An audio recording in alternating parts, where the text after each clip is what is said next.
Omuwendo gw'abantu ogutannategeerekeka gwe gugambibwa okubanga gufiiridde mu bbomu ebbiri ezibalukidde mu kibuga Kampala wakati enkya ya leero.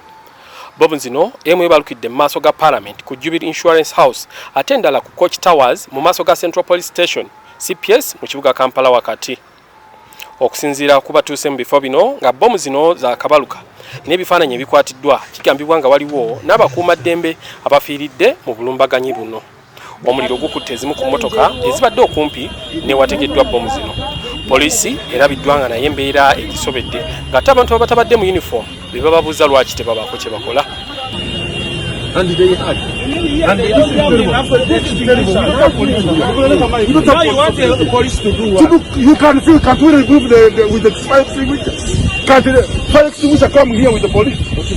Mu kiseera kino poliisi esazeeko ebifo bino okulaba nga ezembeera mu nteeko. Wabula abakulu mu poliisi sako omwogezi wa poliisi mu ggwanga tebannabaako na bubaka butongole bwe bategeeza nga bukwata ku bulumbaganyi buno.